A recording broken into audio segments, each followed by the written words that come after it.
Launch Director. Launch vehicle is ready to launch. Mission Director. 3, You have permission 2. to launch. We have ignition of the RS-68A main engine. And we have liftoff of the United Launch Alliance Delta IV Heavy rocket. Mach 1, execute, and we have indication of spacecraft separation. Good afternoon. I'm Andrea Lenhoff. I'm a systems engineering leader at ULA and your host for the final Delta launch carrying NROL-70 for the National Reconnaissance Office.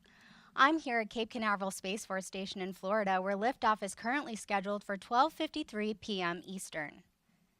In addition to watching our webcast, you can also follow live mission progress at ulalaunch.com. The count is currently in a planned hold. We have 2 planned holds in our launch count, which give our team additional time to resolve any issues prior to entering the terminal count. At this time, the team is not working any issues and we're proceeding towards an on-time liftoff. Live mission coverage will continue through payload fairing jettison, which occurs about 6.5 minutes after liftoff. To tell us more about today's mission customer, let's go to ULA's Ben Chilton over at a viewing location on the causeway. Thanks, Andrea. I'm Ben Chilton, an ordnance engineer at ULA, and I'm joining you from the ITL Causeway just a few miles south of Space Launch Complex 37. There's a lot of people out here on the causeway that have come to watch this last launch of the Delta IV Heavy, and it's a beautiful Florida day for us to witness this rocket take off. Today's mission is for the National Reconnaissance Office, or NRO. The NRO is the leader in developing, acquiring, launching, and operating the nation's intelligence, surveillance, and reconnaissance satellites to secure and expand America's advantage in space.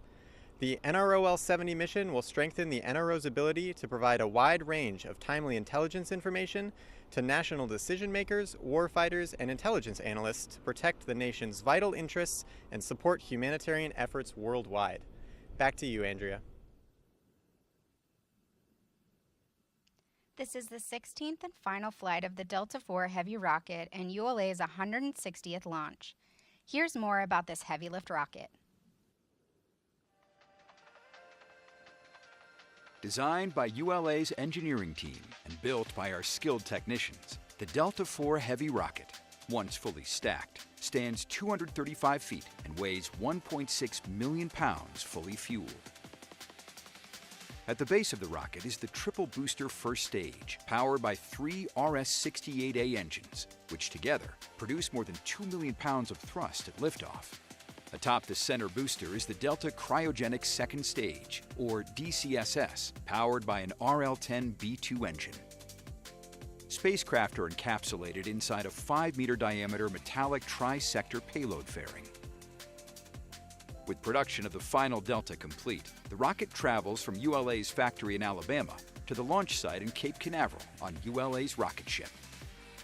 Once in Florida, ULA's launch operations team begins a series of events leading to today's countdown. The process begins by transporting and lifting the booster and DCSS onto the launch table at Space Launch Complex 37. Then, the encapsulated payload fairing is lifted and mated to the DCSS. Once fully assembled, the launch countdown begins when 40 hydraulic cylinders at pressures nearing 3,500 psi raise the Mobile Service Tower, or MST, about 8 inches. The carriage transporter system then moves the MST to its launch position, approximately 345 feet north of the rocket. Weighing in at approximately 10 million pounds, the 100-foot wide, 300-foot tall MST protects the rocket and payload from weather here on Florida's Space Coast. With the rocket on the pad, the launch team transitions to fueling and other final preparations. Across the interstage of the Delta IV Heavy rocket is the American flag and the Space Force, Delta, and ULA logos.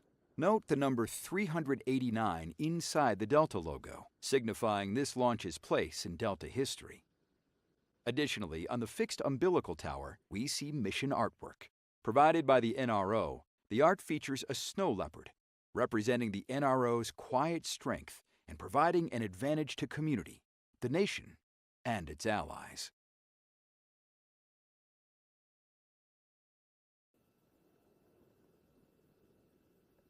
L minus 25, T minus 10. PNE LC.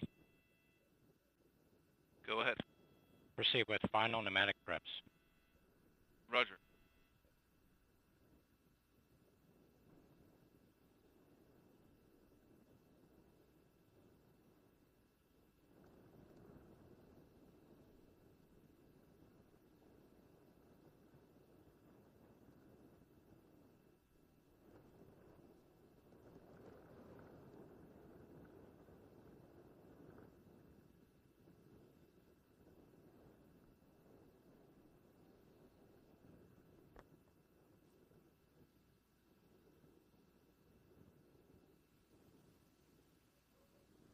With this launch, we are remembering an NRO teammate.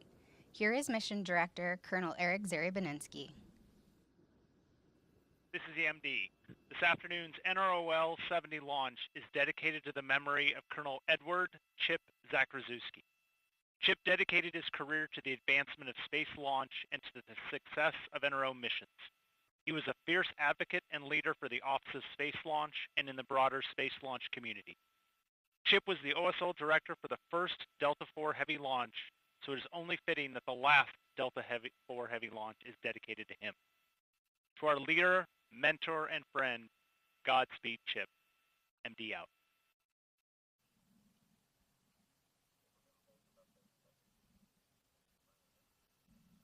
LC concurs. LD. LD concurs. MD. MD concurs. ABE, are you in a position to perform the task as the anomaly team has directed? Affirmative. Roger.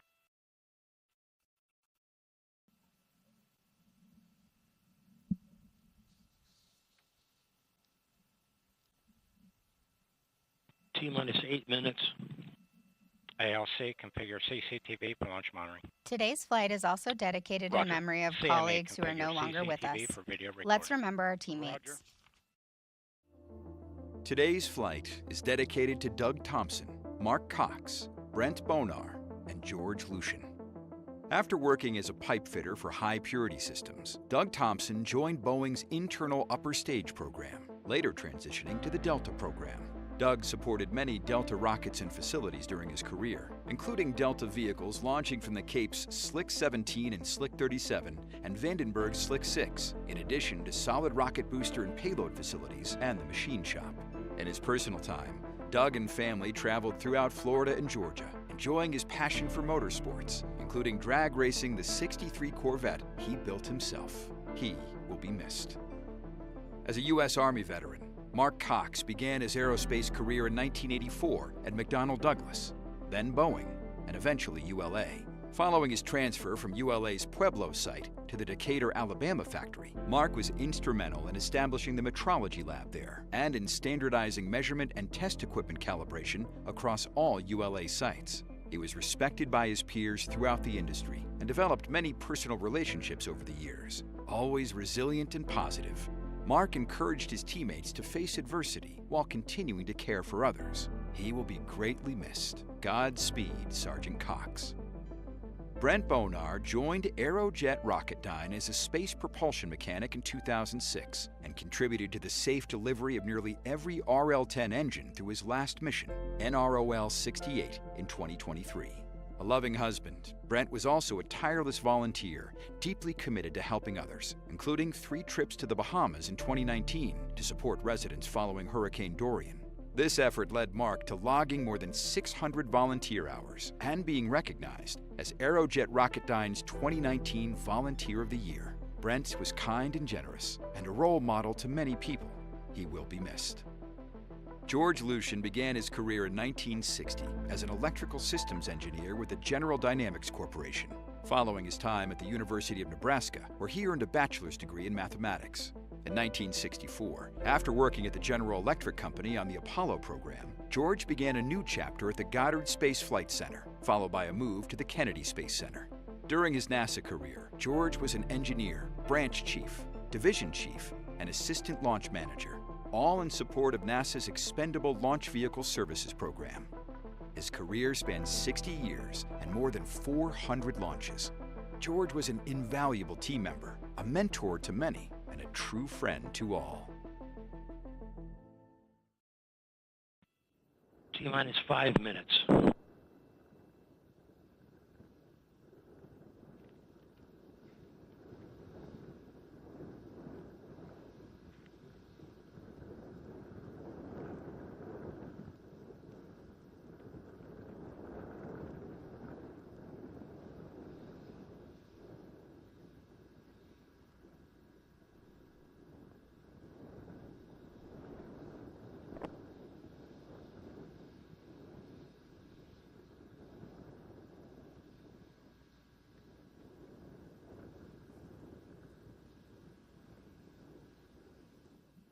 This is Delta Mission Control at T-minus 418. We anticipate entering the hold in just a few moments.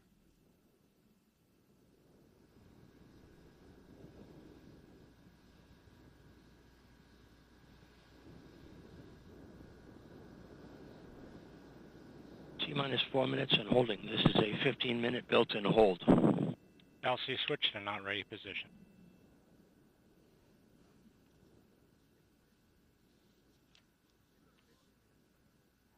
Since 1960, Delta rockets have been an integral part of America's space program. The on-orbit assets it has launched have improved life across the globe. Let's take a look.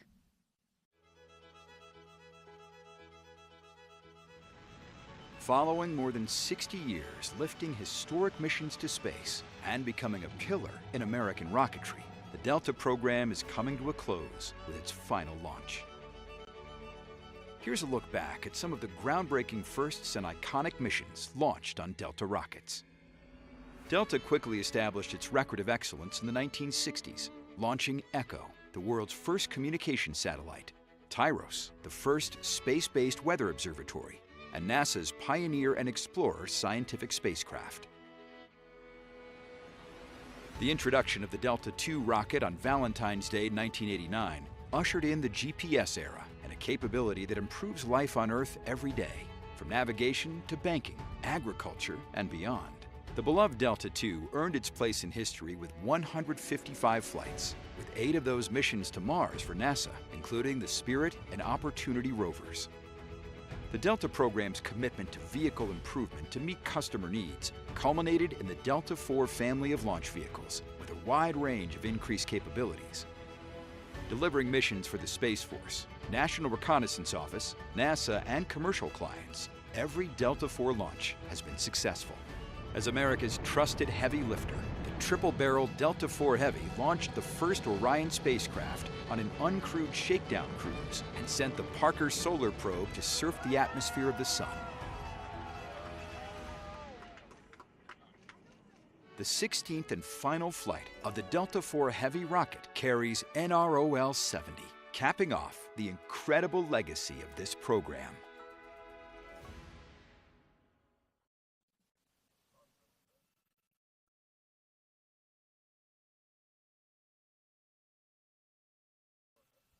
The Delta program has been an important part of many of our employees' careers. We recently spoke with employees about what the Delta rocket has meant to them.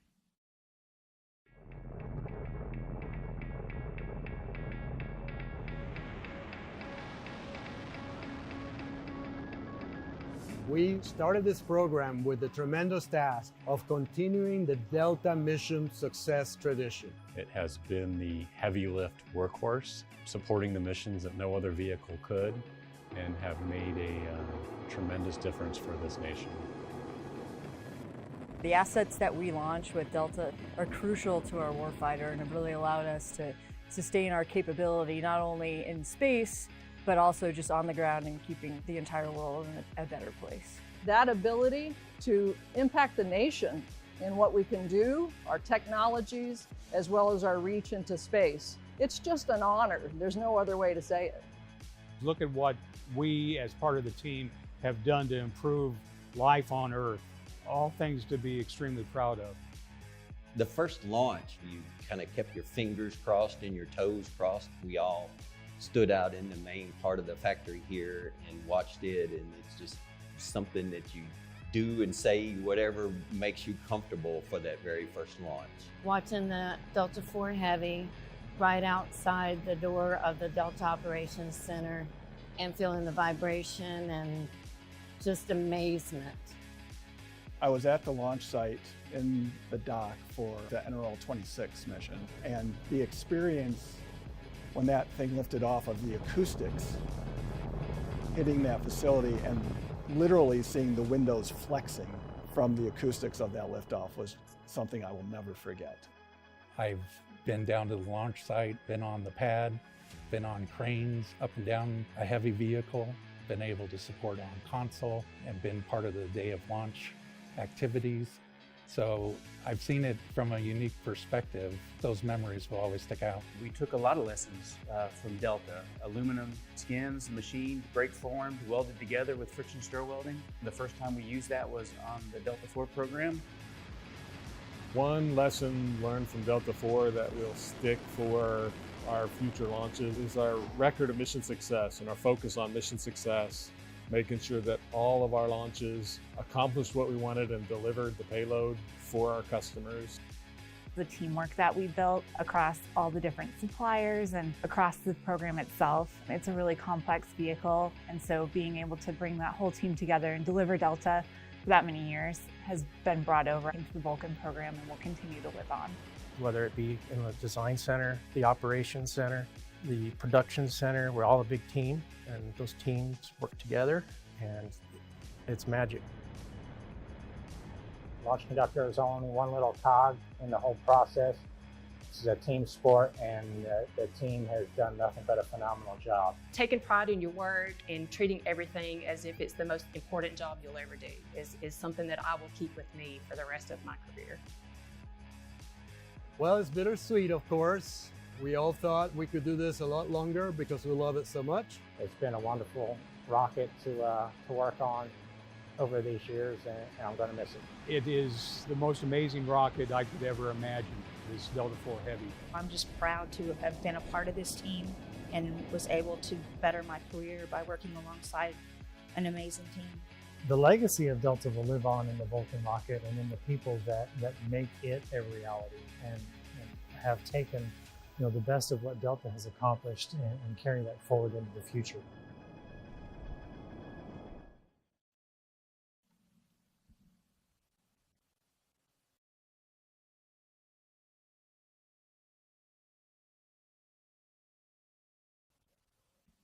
After liftoff, the Delta IV Heavy will head east from Space Launch Complex 37. Here's a look at today's ascent.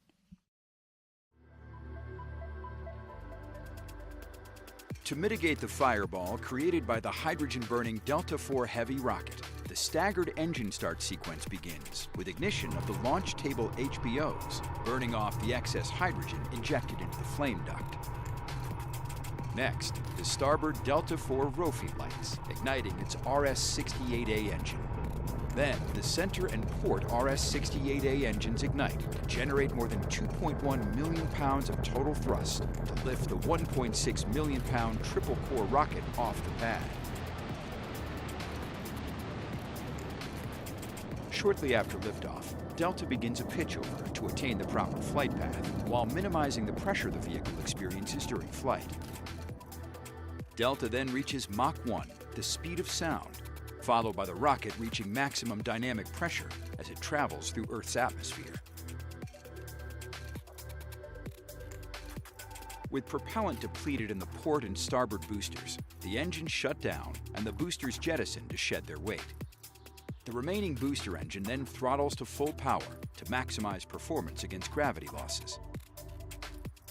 Once propellant levels deplete in the center booster, the engine shuts down and the booster is jettisoned from the second stage. The vehicle now weighs approximately 6% of what it did at liftoff. Following jettison of the center booster, the Delta Cryogenic Second Stage, or DCSS, main engine ignites. During ascent, NROL-70 is protected inside a 5-meter diameter metallic payload fairing. After traveling through the densest part of Earth's atmosphere, the payload fairing is jettisoned. The Delta IV Cryogenic Second Stage carries the last payload to launch on a Delta IV rocket to its final orbital destination, where it will begin its national security mission. As we continue the countdown to launch, let's head back over to Ben Chilton on the causeway. Thanks, Andrea. I'm currently joined by a number of people who are very excited to watch the last liftoff of this magnificent rocket. We're about 1.5 miles from Slick 37, and when we reach T0, it'll take about 8 seconds for the sound to reach us, though we'll already be able to see Delta lifting off the pad. Currently, the weather conditions look great for launch, but I'll pass it back to you, Andrea, for the Space Launch Delta weather forecast for today.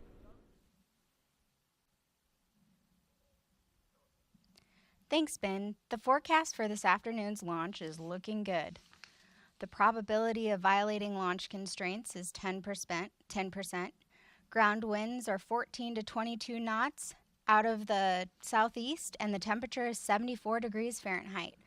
Our primary concerns for launch today are ground winds and the cumulus crowd rule violation. RLM, verified red line monitor and vent table are in the correct configuration per terminal count. Verified. L minus 9 minutes. Performing a hold authority comm check. LSIC RF. Loud and clear. Loud and clear as well. ATD. ATD copies loud and clear. Loud and clear as well. Comm check complete. Launch on time verified. Roger.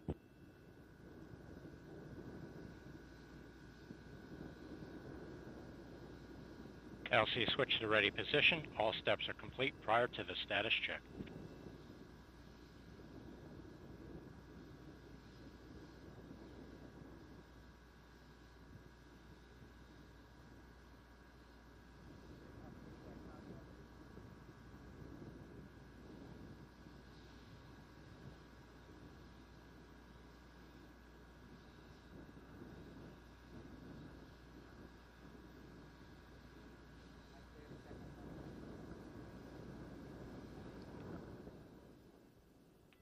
L minus 8 minutes. We remain in the planned 15-minute hold as we continue towards liftoff.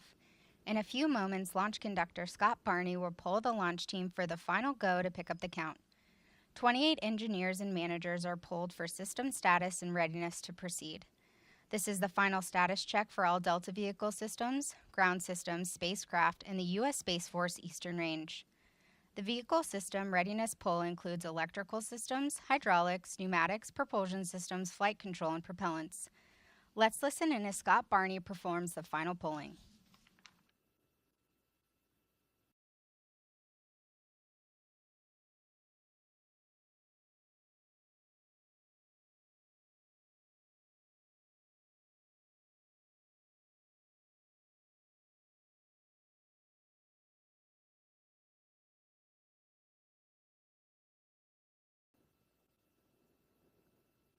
L minus 7 minutes. Status check to proceed with terminal count. First stage systems, propulsion. Go. Hydraulics. Go. Locks. Go. LH2. Go. Second stage systems, locks. Go. LH2. Go.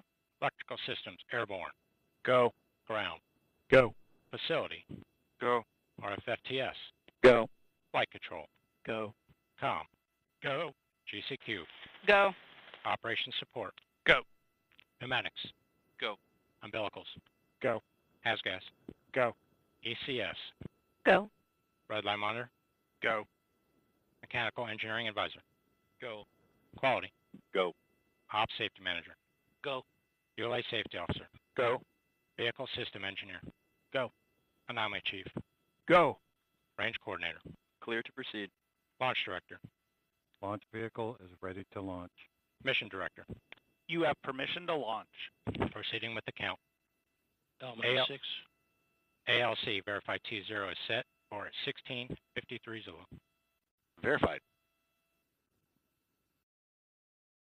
Polling is MEQ, complete established and the swing arm team lock is pins go full. for launch. From T-minus 4 minutes until liftoff, you'll hear Scott Barney and the team performing the final steps in the countdown procedure.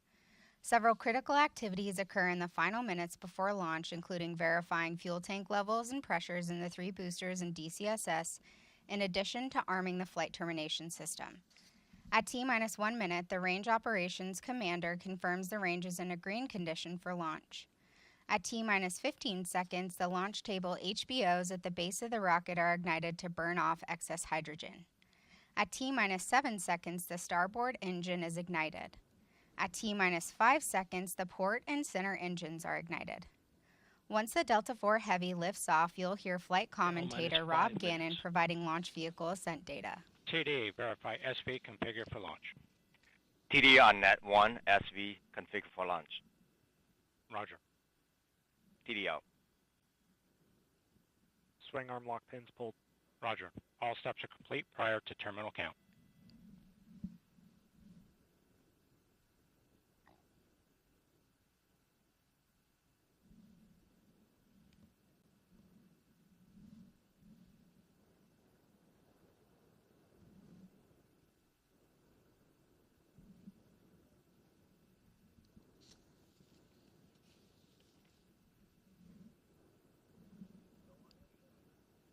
This is Delta Mission Control at T-minus 4 minutes and holding. We anticipate releasing the hold in just a few moments.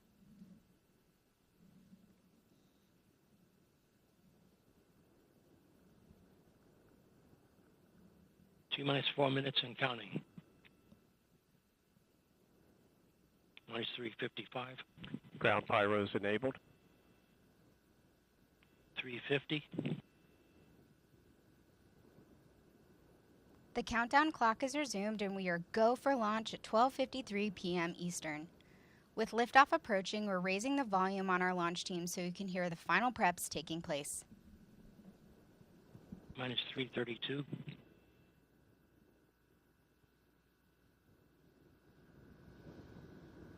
$325. Second stage lock, secure at flight level.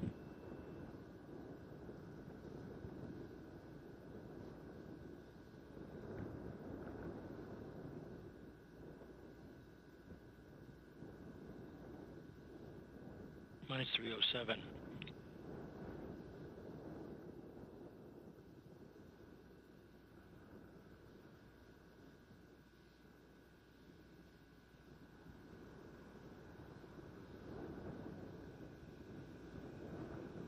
Minus 249. FTS internal.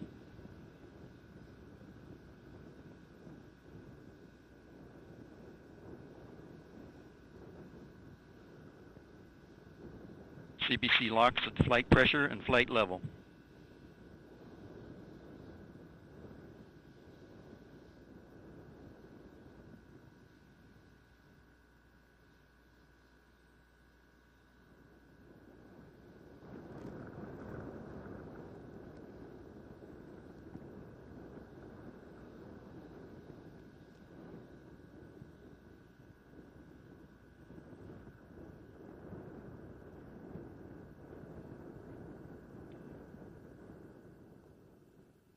T-minus 2 minutes. The rocket, payload, ground systems, and eastern range are go for launch. Vehicle internal.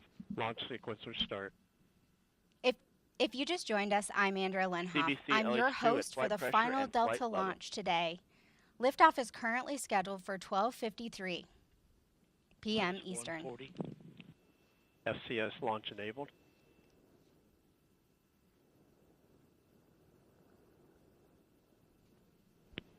FTS armed.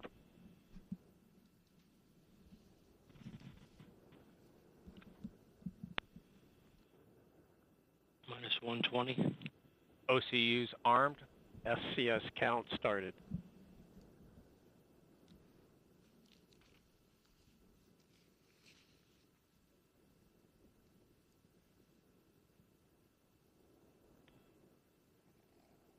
T-minus 1 minute. Go for main engine T-minus start. 1 minute. Rock, report range status. Range green. Minus 50.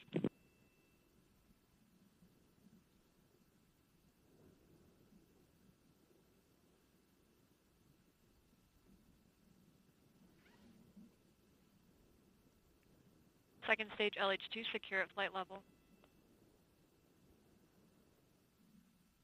Minus 30. Status check. Go Delta. Go NROL-70.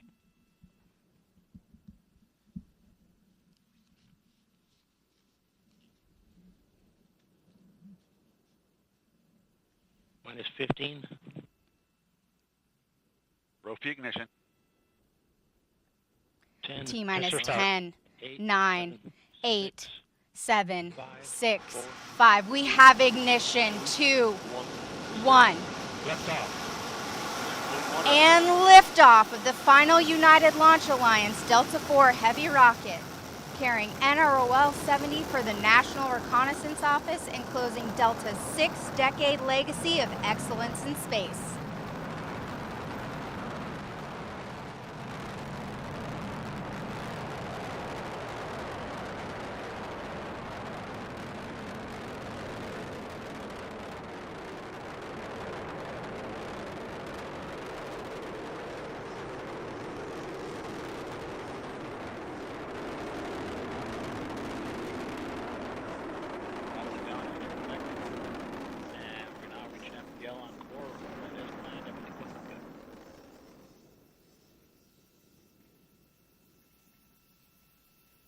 4 is at min power level. Port and starboard strap-on still operating at enhanced power level. You are hearing the voice of Rob Gannon providing launch vehicle ascent data. Parameters look good. Flight control disturbances look good. And we have fired the isolation pyro valve on second stage reactor control system. First step in readying that system for operation. Engines continue to look good. And we've passed through Mach 1 and Mach 2. Normal disturbances there, everything looks good. All three boosters operating as expected.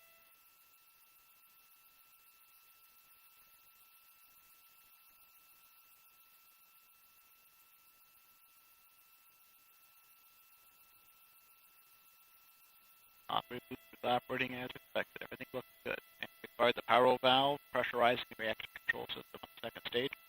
Pressure's coming up. Everything looks good there.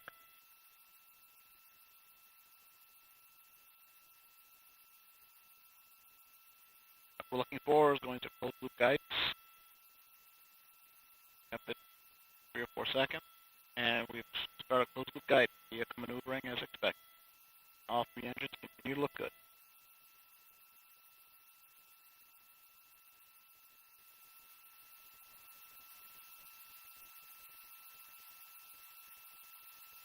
And we are 3 minutes to Corbico.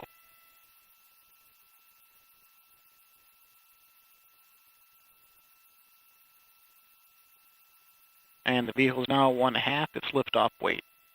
All three engines operating normally, everything looking good.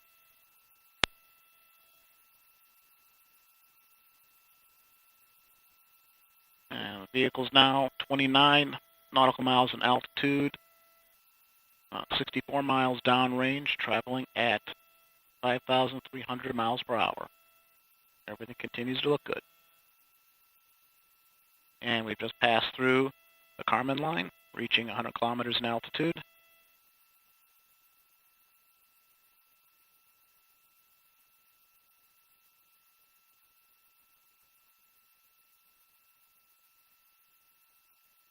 Everything looking good. 2 minutes to Corbico, coming up on throttle down on the strap-ons. And we've begun throttling down the strap-on boosters in preparation for cutoff. We've now achieved min-power level on the strap-ons. And cutoff. We have cutoff port and starboard boosters coming up on strap-on, and we have strap-on separation. Disturbances look good. Throttled up the core booster. We're now at EPL on the single stage booster. And we've re-enabled steering following separation of the strap-ons. Everything looking good. We just heard confirmation of port and starboard booster jettison. We have about 1.5 minutes until we reach our next mission event, booster engine cutoff. On the RL-10.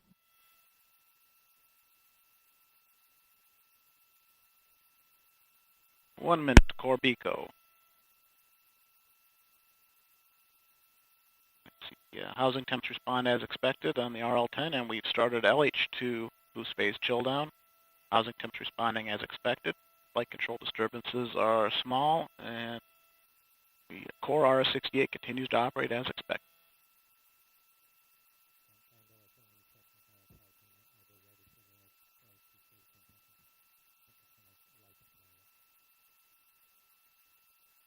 About 20 seconds to our next mark event, throttling down the core booster in preparation for BECO.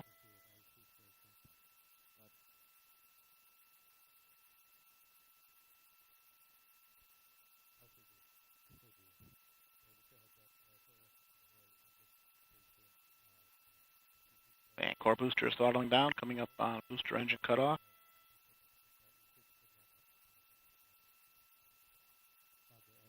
And we have BECO. Cut off on the booster, everything looking good.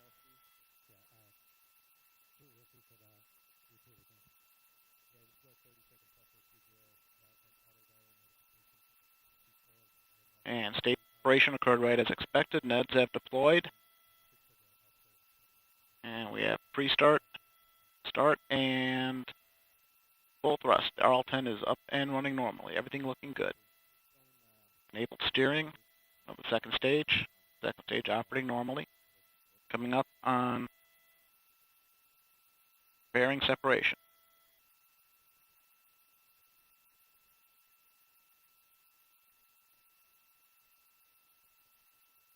About 10 seconds away from pairing sep.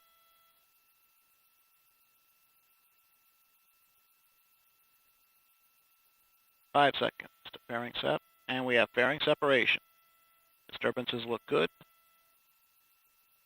Upper stage is operating normally. And once again, steering has been re-enabled after the separation event.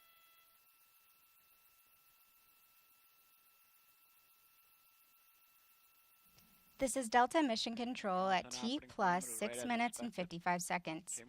We just heard flight commentator Rob Gannon confirm the successful completion of the early phase of today's flight, and all systems continue to operate nominally.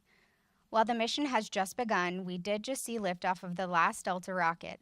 Here's ULA President and CEO Tory Bruno. Well, good afternoon. A lot of you know that the Delta IV Heavy is, of course, the most metal of all rockets, setting itself on fire before it blasts into space. But I also want to talk about its tremendous contribution to our nation, to exploration, to national security. The Delta IV Heavy still today flies missions that no other rocket can fly. Soon Vulcan will pick up that mantle, and we're going to retire this venerable rocket that has made so much important work for our country. And I want to thank everyone who has been involved with the Delta IV Heavy. We have many employees who are here for the very first Delta IV launch, who are still here now for the last Delta IV launch to send off this great vehicle into its well-earned retirement. Thank you all. Hi, everyone. I'm now joined by ULA's Launch System Director, Bill Cullen. Bill, thank you so much for joining us today. Oh, thanks for having me, Andrea. We just saw a really magnificent launch for the last time. This has a little bit of a special meaning to you, is my understanding, because you started your career working on the Delta program. I did. So tell us a little bit about what this experience means to you. Well, so it is bittersweet, Yeah. but it's very exciting, and it's a great evolution. And everything that Delta has done, Delta 2, Delta 4, Atlas 5 is being done better on Vulcan. And so this is a great evolutionary step. And it is bittersweet to see the last one, but there's great things ahead. So. It is. It's exciting, too. I know you and I have worked on Vulcan for a long time. So it's exciting to see it, but bittersweet, obviously, to be the last one. This Delta Heavy configuration is obviously a fan favorite. I know you've seen the most heavy metal of rockets. So definitely a unique and cool configuration. What is it about the Delta Heavy that makes it so special? Well, so two things. It all boils down to the mission capability, so which is lift capability in many ways, and then on orbit. But the lift capability, the no solid motors, pure liquid, the 3 strap-ons, the slow, majestic liftoff really is just majestic. Inspiring. Yeah. And there's nothing like it. You know, it makes your heart go. I really felt it. Like, I feel like more than any other rocket launch, you really feel it in your bones and in the vehicle. So it's just such a cool thing to see, and kind of sad for it to be the last one. So speaking of last, let's talk a little bit about first. So earlier in January, we experienced our first Vulcan rocket. Went off pretty flawlessly, in my personal opinion, which is kind of a big deal for the first one. We also have an exciting time coming up with the first crew flight test coming up here very shortly, actually. So with all those firsts, you know, we are looking at one of our lasts with the Delta configuration in the Delta Heavy. So what would you say was this program's greatest accomplishment? The greatest is hard to pick. Just pick or one. a handful. So if you look at all the national security things, intelligence, the GPS constellation, everybody uses GPS, right? And you know, the mapping capabilities. I mean, you want to know where you're driving. You want to see what what your house looks like in satellite view. Everybody can do that in part because of the satellites. And every day, we use it every day, right? Every day it's touched all of us. Yeah, it's amazing. It's such a cool thing. I mean, working at ULA, you know, just to be a part of that small experience that we have here, but know the huge impact that it has. I mean, just an exciting time. Yeah, we're enablers. We are enablers, and we work on rockets, which is really cool. Yeah. Well, Bill, that's all the questions that I have for you today, but I do appreciate you joining us, and just really thank you for being here for this exciting last, and looking forward to a year of firsts for us and many, many more coming here in the future. Absolutely, to mission success. Great. Thank you so much. Yep. Well, we're just about to log up here for today, but before we do, I do want to thank Ben Chilton and Rob Gannon for their support of today's broadcast. You can follow more about ULA and learn more about our rockets at ulalaunch.com. However, before we log off, let's look at one more majestic look of that last Delta launch, lifting off the pad for the very last time. Thanks for joining us. T-minus 10, 9, 8, 7, 6, 5. We have ignition. 2, 1. And liftoff of the final United Launch Alliance Delta IV Heavy rocket, carrying NROL-70 for the National Reconnaissance Office and closing Delta's 6-decade legacy of excellence in space.